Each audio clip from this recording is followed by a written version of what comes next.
When we test individuals for SARS-CoV-2, an individual test is very useful for that individual and maybe the people or friends that they've been around.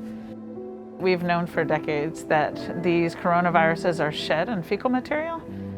So wastewater is just a great tool to see what's going on in an entire population.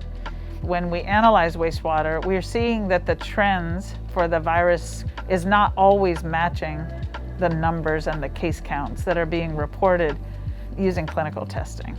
So that leaves room for us to understand whether asymptomatic individuals are the explaining factor. We're not just looking for the positive or negative result of the virus in the wastewater samples. What we're looking for are the trends of whether the numbers are increasing or decreasing. And we're particularly looking for the time whenever the signal disappears. And so we can use these kinds of approaches to help us make decisions, particularly about hotspots.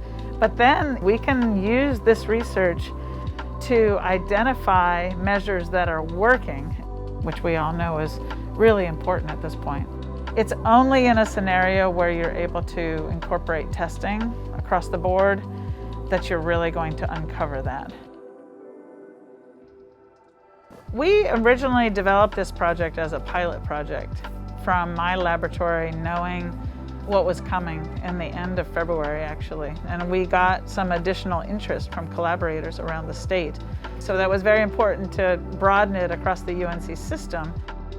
So we have representation across both rural and urban locations, but we also have suburban.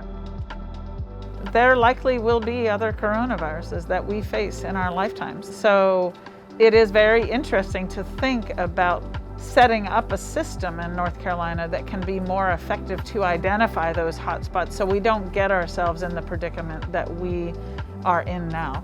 And we could take the necessary steps before we get to the hospital and the clinical burden that we're seeing.